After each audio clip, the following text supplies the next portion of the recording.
어서오세요. 참으로 반갑고 환영합니다. 최면코치 크리스탈이 책을 추천하는 오늘의 책은 바로 짜잔! 뭘까요? 킹크입니다. 정신세계사에서 좀 된 책인데요. 정신세계사의 킹크. 이 킹크는 약간 변태? 요렇게. 이분이 원래는 여기 껍질이 이렇게 있어요. 굉장히 무서운 언니로 나옵니다. 근데 사실은 이렇게 아름다운 언니. 우리처럼 아름다운 언니. 네. 우리의 실생활 어떤지 조금 더 솔직해지고 정직해지자. 이런 식으로 받아들일 건 받아들여라 하는 식으로 오늘 이 책을 준비했습니다. 여러분. 작가 캐럴린 엘리엇. 작가이자 강사로서 그림자 통합 연습과 응용 오컬트 철학을 통해 사람들의 삶을 긍정적으로 변화시키는 작업에 주력하고 있습니다. 오컬트는 신비주의, 평범한 것, 그러니까 과학으로 증명할 수 없는 그런 신비주의를 얘기합니다. 옹기니 김정은 정신세계사 출판사입니다. 아주 좋은 책이에요. 킹크는 절대 변태적이지 않습니다. 우리가 그것을 인정하지 않으면 않을수록 현실에서는 더 보여주려고 애쓴다니까요. 한번 읽어볼까요? 우리 모두는 살면서 한 번쯤 이런 종류의 일들로 고통받는다. 완전히 까놓고 더 솔직해지자면 통상적인 인식 너머로 더 깊은 수준에까지 솔직해지자면 우리 모두는 이러한 고통 속에서 기이하게 비틀린 가학, 피학적 쾌락을 느낀다. 그렇기 때문에 똑같은 문제를 반복해서 경험하는 것이다. 그렇죠. 자꾸 억압하면 억압할수록, 피하자고 피하면 피할수록 점점 더 많은 것들이 몰려옵니다, 여러분. 자, 왜 그런지 알아야 되겠죠. 융이 이렇게 얘기했대요. 의식화되지 않은 무의식은 당신의 삶을 지배할 것이고 당신은 그것을 운명이라 부를 것이다. 삶의 나쁜 일에서 무의식적인, 즉 억눌린, 부정하는, 인정하지 않는 즐거움을 누리는 한 우린 바로 그 나쁜 일을 끊임없이 추구할 것이고 자신이 그러고 있다는 자각조차 없이 똑같은 일을 하염없이 되풀이할 것이다. 그래서 나는 이 사실을 체험으로 배웠다. 내 심리적 피약증을 받아들임으로써 내 어두운 그림자를 알아차리고 그 힘을 이용함으로써 마침내 그 역겨운 것들에게서 내가 무언가 놀라운 일을 해낼 수 있다는 진짜 쾌락을 얻어냄으로써 말이다. 나는 좋은 나와 나쁜 나를 완벽하게 통합해 전인이 될 수 있었다. 치유가 된 것이다. 이 통찰을 내 인생에 직접 적용하면서 나는 10년 넘게 나를 괴롭혀온 가난, 질 나쁜 관계의 개선, 건강 및 창작력 문제가 빠른 속도로 사라진다는 사실을 알게 되었다. 이 통찰이 그림자 통합 작업의 근간이다. 이것에는 용기가 필요하다 합니다.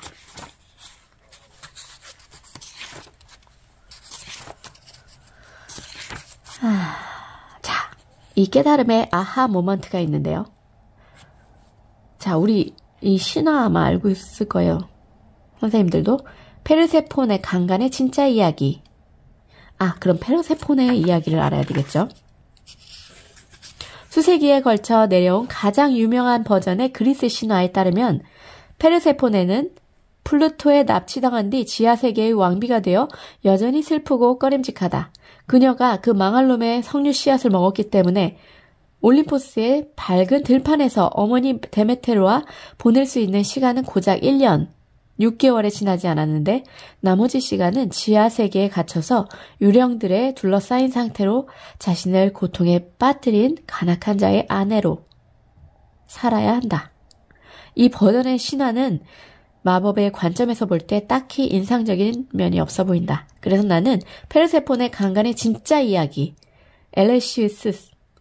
엘레우시스 밀교, 고대 그리스의 대단히 비밀스럽고 위대한 마법 학교의 참석자들에게 알려진 진짜 이야기는 다음과 같은 버전에 훨씬 가깝지 않을까 추측해본다.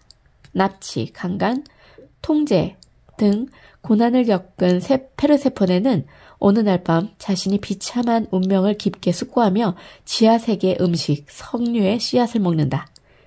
그 씨앗을 먹음으로 지하세계를 자신의 것으로 받아들이고 문자 그대로 소화시키고 분리된 순수한 나를 경험하기 위해 스스로 플루토를 창조하기로 선택했음을 기억해낸다. 이때 아하, 깨달음의 아하 모먼트이다. 사실을 기억해낸 페르세포네는 플루토를 새로운 눈으로 바라본다. 잔인한 괴물로만 생각했던 그는 사실 자신이 부탁했다는 이유 하나만으로 사악한 악당 역할을 충실히 수행해준 참으로 이타적이고 헌신적이고 순종적인 연인이었던 것이다. 이 사실에 눈뜬 페르세포네는 플루토를 용서하고 이들은 부드럽게 하나가 된다.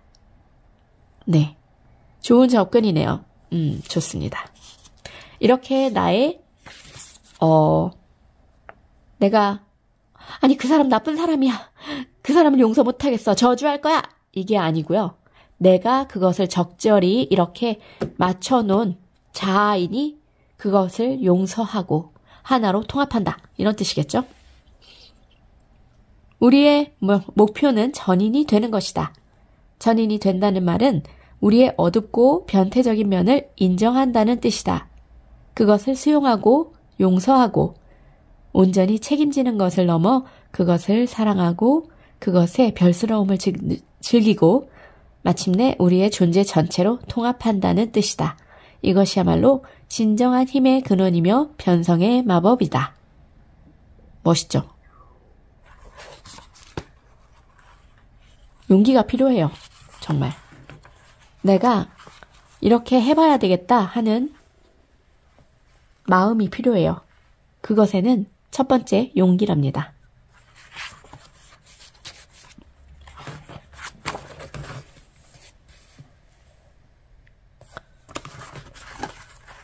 제가 읽어드릴 게 좀 있었어요.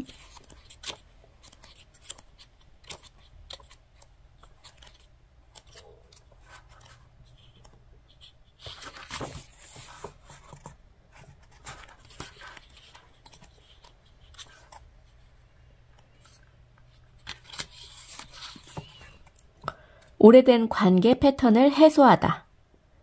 메건이에요. 메건이 주인공인데요. 나는 통제당하고 무시당하고 이용당하고 학대당하는 느낌이다.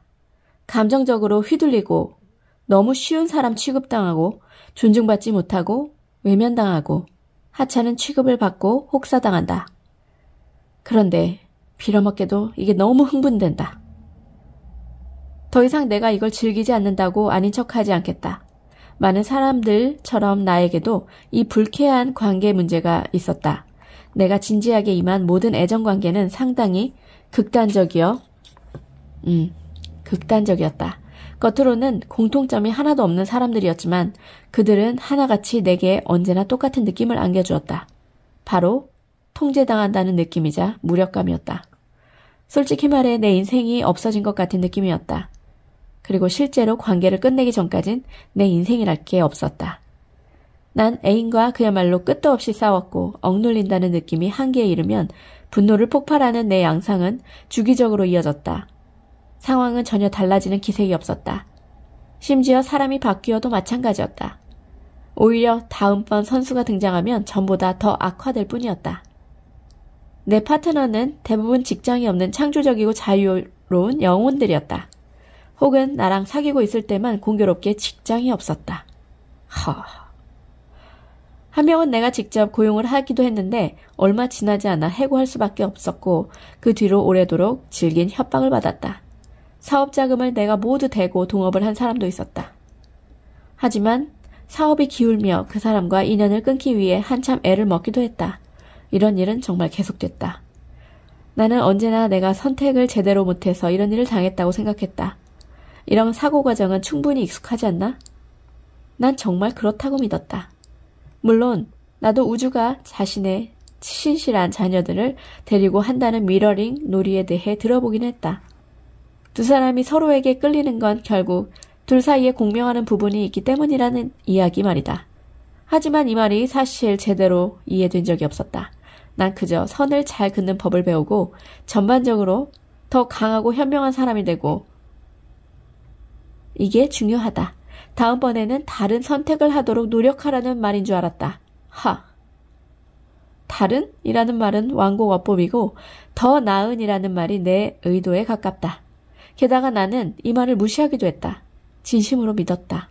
하지만 지금 내가 내린 결론은 이렇다. 우리의 기준은 재설정되어야 한다. 하지만 우리가 스스로에게 말하는 이야기 역시 재설정이 필요하다. 그리고 이 똑같이 반복되는 이야기를 바꿔야 하는 순간은 자연스럽게 찾아온다. 이 K를 시작했을 때 나는 모든 걸 내려놓은 새참이었다. 왜 언제나 우리는 이 순간에 도달해야 하는 것일까? 맨 처음 해본 이 K는 기묘했다. 침대에 누워 이러한 느낌들을 있는 그대로 느껴보려 했을 때 내가 사실은 이 모든 것에 흥분하고 있다는 것을 깨닫고 얼마나 놀랐는지 상상할 수 있겠나? 나는 완전히 신이 났다. 내 모든 시나리오에는 스스로를 채찍질로 벌할 때의 그 찌르르한 통증, 그 이상이었다. 내가 그걸 즐겼다고 해두자. 이후 몇 주간 경험이 점차 깊어지며 나는 내 몸에서 느껴지는 그 이상하고 무언가를 환기하는 듯한 감각이 매력적인 초점 포인트가 될 수 있다는 사실을 깨닫기 시작했다. 그 전까지는 이러한 느낌이 존재하는지도 알아차리지 못했다. 나는 언제나 그 생각이 너무 많은 사람이었기 때문에 아마 내 주의가 온전히 몸 쪽으로 내려간 것은 이때가 처음이었을 것이다. 그렇게 나는 언제나 명상이 어려운 사람이었다. 하지만 새롭게 발견한 이 감각을 초점 삼아 연습을 계속하며 그리고 감각을 있는 그대로 단순하게 즐기며 내면의 공간이 넓어지고 명료함이 더욱 선명해지며 나는 통찰이라고밖에 말할 수 없는 깨달음을 얻기 시작했다. 지금에야 이것이 감각과 함께 가만히 앉아 그것이 그 상태로 존재할 수 있게 허용해 줄 때 일어나는 일임을 알았다. 이 수용과 허용의 상태에서 어느 순간 호기심이 일어나고 당신은 자연스레 답을 찾기 시작한다. 그러면 답이 나온다. 당신이 해야 할 일은 그저 가능성에 마음을 여는 것뿐이다. 수년간 당신이 스스로에게 말했던 지겹도록 똑같은 이야기가 아닌 다른 무언가가 있을 수 있다는 그 가능성. 첫 번째 통찰은 기억으로 왔다. 데이트는커녕 찰나의 기회도 주지 않고 재빨리 문을 닫아버렸던 그 모든 남자들에 대한 기억들. 혹은 좀 더 나이가 많은 남자 혹은 좀 더 성공한 사람들과 만나지 않은 나를 이상하게 생각하는 친구들에 대한 기억. 또 내 곁에 진짜로 있어줄 수 있고 나한테 관심을 보인 사람은 예외 없이 모두 내가 거절했다. 맞아요. 싫어지는 거 있잖아요. 특히 돈 있고 자기 사업체가 있는 사람은 왠지 끌리지가 않았다. 나도 그런 사람을 좋아하고 싶었지만 그냥 마음이 움직이지 않았다. 내가 결국 선택한 모든 남자들은 어딘가 달랐다. 나는 내가 자유로운 영혼이라 그런 남자를 사귀어야 한다고 생각했다. 그 외에도 또 다른 패턴이 있었다. 바로 내가 가질 수 없는 사람과 사랑에 빠지는 것이었다. 익히 연습이 촉발한 호기심 덕분에 나는 내 의식의 처리 과정이 조금씩 균열을 보이며 깨지고 있다는 사실을 깨닫기 시작했다. 통찰 역시 같이 왔다. 모든 사람에게 오지랖을 부리면 내가 극도로 중요한 사람처럼 느껴졌다. 나는 여왕, 나머지 모든 사람은 내 백성이 된 것 같은 기분. 나의 불쌍한 족속들 같으니 나는 절대 실수 없고 완벽한 삶을 누리는 사람이므로 다른 사람들을 도와야 하고 그들의 욕구를 우선시해야 한다. 그들은 나처럼 운이 좋은 사람이 아니니까. 나는 중요하고 가치 있지만 동시에 번잡하고 이용당하는 느낌을 받았는데 나는 이 느낌이 성적으로 어마어마한 부분을 자극할 뿐 아니라 나로 하여금 내 창작 프로젝트에 많은 시간과 노력을 들이지 못하게 방해하고 나한테 잘 맞는 사람을 만나지 못하게 방해한다는 사실 깨닫게 되었다. 어느 날 저녁 균열은 완전히 깨져 나를 활짝 열렸다. 의식이 완전히 이완되어 나는 그저 눈을 감고 꿈결 같은 상태로 빠져들었다. 그리고 거기서 나는 한 남자의 이미지를 보았다. 그는 비싼 옷을 입고 비즈니스 정장 같은? 그런데 갑자기 어떠한 전조도 없이 그의 얼굴이 점점 선명해졌다. 그리고 그 이미지는 내 아버지로 변했다. 헉! 나는 즉시 움츠러들었고 눈을 번쩍 떴다. 갑자기 닥친 아픈 진실이었다. 생각만으로도 아플 정도였지만 이젠 그것을 분명하고 명료하게 볼 수 있다. 나는 부정할 수 없었다. 지금껏 그런 관계를 의도적으로 선택하고 만들어온 까닭은 무서웠기 때문이었다. 그러지 않았을까? 그들에게 내게 필요하지 않다면, 그러니까 그들이 가족을 버리고 떠난 아버지처럼 독립적이고 경제적으로 성공한 사람들이라면 안 되지. 안 돼. 그들은 아버지처럼 또 나를 떠날 수 있었다. 이렇게 추악한 진실을 정면으로 마주하면 솔직히 예전으로 돌아갈 수가 없다. 그냥 묻고 숨기는 건 더 이상 불가능하다. 자유로운 영혼이라서? 변덕이 심해서? 그게 아니었다. 거부당하는 게 두렵고 진지한 관계가 무서웠던 나는 이런 식으로 어떤 식으로든 내가 주도권을 줄 수 있는 사람하고만 관계를 맺기 위해 노력했다. 그러니 여러분, 진짜 통제를 하고 있던 사람은 누구였을까? 그 사람들? 아니면 나? 나는 내게 통제권이 없는 척했지만 사실 내 상황을 조정하고 있던 사람 바로 나였다. 이렇게 하면 나는 자유롭게 흐름을 따라갈 필요가 없었고 마음을 열고 솔직하게 순수하게 그리고 가슴으로 인생을 살 필요가 없었다. 이 작업을 한 지 몇 달이 지났는데 나는 좋은 사람을 만났을까? 대답은 아니요.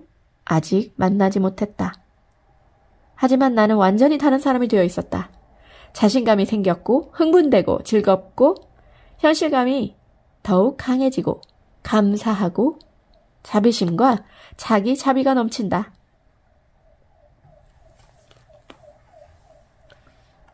나는 감사하게도 내 그림자를 받아들일 수 있었다. 그리고 이 감사함과 수용은 우리의 가장 어두운 자아 안에 숨어있는 진실을 사랑하게 될 때 비로소 얻어질 수 있다는 사실을 알게 되었다. 평생을 반복해온 패턴을 깊게 탐구하고 나자 과거의 그 상황들이 마치 다른 사람의 인생인 것처럼 멀게 느껴졌다.